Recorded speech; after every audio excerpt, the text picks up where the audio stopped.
여러분, 요즘 유튜브에 많이 나오는 콘텐츠가 24년 신년운세 콘텐츠죠. 사주 유튜브뿐 아니라 무속, 철학, 심지어 트렌드 채널들까지 24년의 흐름을 이야기하고 있어요. 근데 이 정도가 다른 해보다 유독 올해가 심하다는 생각이 듭니다. 정치적으로도 혼란스럽고 경제적으로도 좀 암울해 보이고 인구 고령화 현상에 출산율은 떨어지고 내년을 기대하는 마음보다는 조금 걱정하는 마음으로 24년을 준비하고 있는 것 아닌가 싶습니다. 특히 여러분들이 신년 운세를 보러 가면 저 내년에 결혼하나요? 내년에 저 건강 어떤가요? 등등의 좀 단편적인 내용을 많이 물어보시더라고요. 그래서 오늘은 저도 조금 다르게 준비했어요. 내가 어떤 운이 들어오고 어떤 현상이 나타날 수 있고 또 이 운들이 각각 나에게 언제 작용하는지, 운을 잘 활용하기 위해서 어떤 노력을 하면 되는지 다른 사주 상담가나 혹은 무속인 분들께 24년 신년운세 보러 가는 것보다 훨씬 더 유용하고 도움이 많이 될 거라 생각을 합니다. 여러분들의 각자 상황과 사주에 맞게 한번 설명을 드려보도록 할게요. 제가 실제로 하는 방법이기도 합니다. 그러려면은 일단 사주 만세력을 봐야 합니다. 쉽게 한번 말씀드려 볼게요. 인터넷 사이트 혹은 구글 플레이 스토어나 앱 스토어에 만세력이라고 검색하시면 무료로 내 사주 팔자를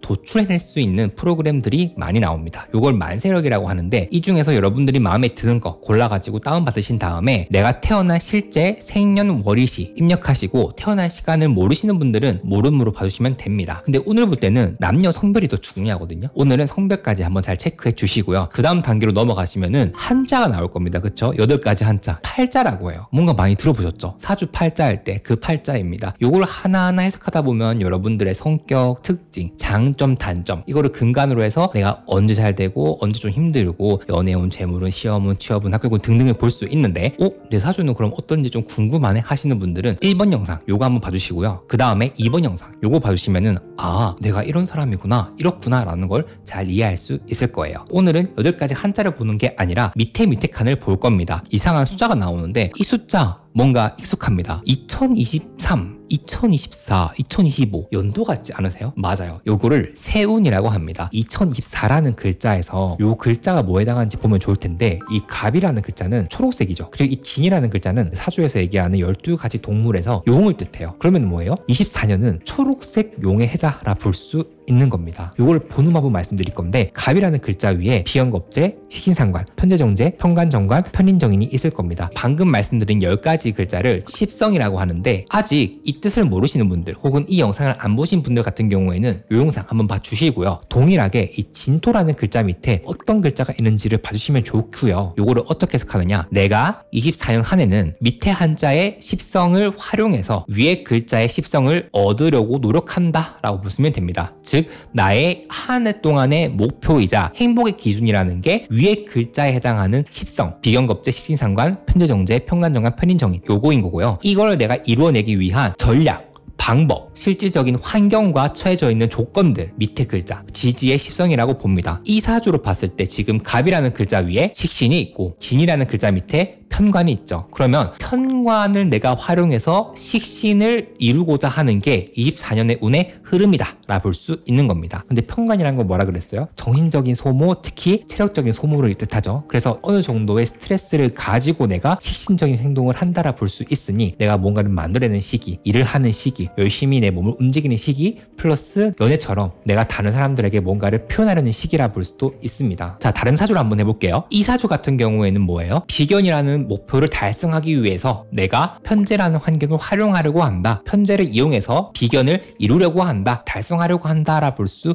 있는 겁니다. 그러면 어떻게 해석하느냐? 비견은 뭐예요? 나의 뜻, 나의 의지, 나의 의사라 볼 수 있고 편재는 뭐예요? 성과, 돈, 내가 가지고 있는 인프라를 뜻하기도 해요. 내가 돈을 가지고 문제를 해결해 나가는 시기다. 내 뜻을 이루려고 하는 시기다 라고 볼 수도 있겠죠. 세 번째로 위에 글자가 정인, 밑에 글자가 상관이 있다. 그럼 어떻게 해석하느냐? 이 상관이란 것을 활용해서 내가 정인을 이루고자 한다 라 볼 수 있는 거죠. 근데 이 상관이란 건 뭐예요? 나만의 방식을 뜻하고요. 다르게 바꾸는 거를 뜻하기도 합니다. 즉 나만의 개성이 살아있는 무언가의 행동 양식 혹은 문제 해결 능력으로 정인을 이루고자 한다라고 볼 수 있는데 정인은 약간 모범생 의미 혹은 내가 무언가를 1등을 하고자 하는 욕심이라 볼 수도 있고요. 속해 있는 집단에서 인정을 받고 싶어하는 욕구라 볼 수도 있습니다. 보통 예체능 하시는 분들은 이런 시기에 나만의 개성이 강하게 드러나면서 굉장히 능력을 인정받게 되는 시기라 볼 수도 있습니다. 그러면 이 비견겁재, 식신상관, 편재정재, 편관정관, 편인정인 이 십성이 각각 어떤 걸 의미하는지 아시면 좋겠습니다. 좋겠죠. 이 십성이 운이라는 개념과 맞닿아 있을 때는 조금 의미가 달라지는 부분이 있습니다. 요거를 제가 한번 글자별로 뜻을 한번 말씀을 드릴까 해요. 각각 확인해 주시고 위에는 목적, 목표, 내가 이루고자 하는 것, 성취라고 보시면 되고 밑에 있는 거는 내가 이것을 위해 활용하는 방법, 수단, 내가 처해져 있는 조건, 내가 직접 쓸 수 있는 것들이라고 보시면 됩니다. 첫 번째, 비견, 겁재. 이 두 가지의 뜻은 평소에 내가 생각하던 목표, 방향성에 대해서 내가 실행하는 시기, 즉 나의 뜻과 의중이 강해지는 시기라 볼 수 있습니다. 이 비견은 나를 의미하고요. 겁재는 나랑은 다른 조건이지만 그래도 내 주변에 있는 사람들 혹은 경쟁자를 뜻해요. 그래서 제가 방금 말씀드렸던 이 비견 혹은 겁재가 있는 분들은 이 해당하는 연도에 자신감이 올라가고요. 내 뜻과 의중이 강해져서 남들이 봤을 때 조금 고집스럽거나 혹은 굳은 의지, 단단한 결심으로 내가 이루고자 하는 바, 계획 같은 것들을 잘 이루고자 하는 시기라 볼 수 있어요. 그래서 이때 보통 창업을 하시거나 퇴사를 하시거나 혹은 내가 원하는 회사로 이직을 하시거나 평소에 하고 싶었던 것들을 하게 되거나 혹은 예체능 하시는 분들 같은 경우에는 나 자신을 뜻하는 글자이기 때문에 이때 내가 조금 더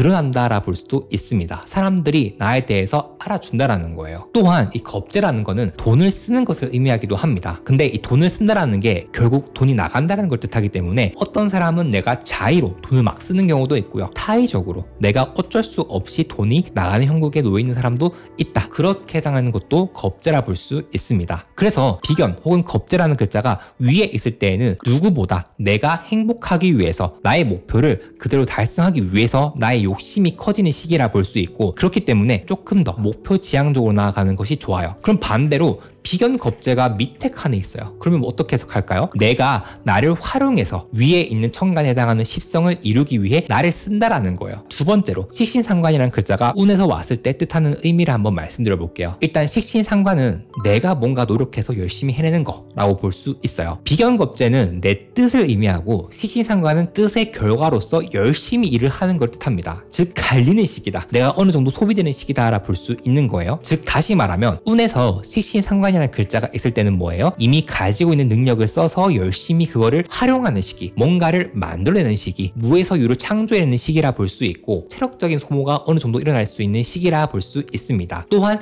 내가 나를 표현하는 시기다 보니까 프리랜서 중에서 예체능 하시는 분들 혹은 유튜버 크리에이터나 인플루언서 분들 같은 경우에는 SNS를 열심히 하겠죠. 동시에 자기 개발을 위해서 열심히 살아가시는 분도 계시고 커리어나 능력적으로 내가 조금 더 딥하게 팔려고 하시는 분들이 계시고 내가 공부하면서 하는 것보다는 실질적으로 실전에서 몸으로 부딪히면서 만들어내는 거라고 볼 수 있거든요. 동시에 나의 원초적이고 본능적인 영역이 좀 발현되는 시기다라 볼 수 있으니 남녀 모두 이때 연애를 하고 싶어진다라 볼 수도 있습니다. 여러분 여기서 연애운과 이성운은 달라요. 연애운이 좋은데 이성운이 안 들어오면은 뭐예요? 보통 짝사랑을 하게 됩니다. 반대로 연애운이 없는데 이성운이 들어왔어. 그러면은 나를 좋아하는 사람은 많을 수 있겠지. 주변에 이성은 많을 수 있어. 근데 내가 연애운이 안 들어왔기 때문에 돌보듯이 하는 거예요. 그러면은 이 식신상관이라는 글자가 위아래에 있을 때 어떻게 해석할 수 있느냐? 즉 간목 위에 있는 글자에 있을 때는 내가 겁나 열심히 하는 겁니다. 어떻게든 내가 가지고 있는 거를 쓰려고 하는 시기, 만들어내려고 하는 시기라 볼 수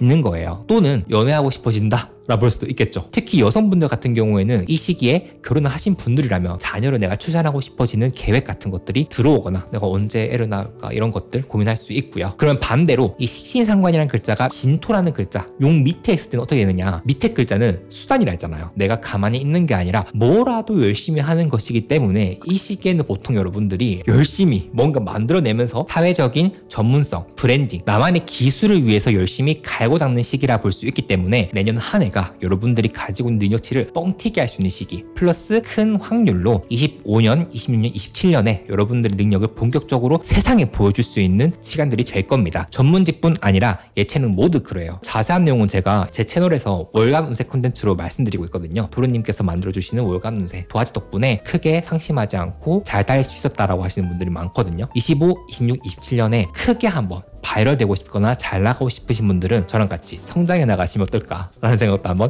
해봅니다. 사실 이것만 해도 드릴 말씀이 정말 많고 몇 시간 얘기해야 되는데 조금 더 궁금하신 분들은 구독과 알람 설정해 주시면 제가 다음 콘텐츠에서 열심히 또 풀어보도록 할게요. 안녕.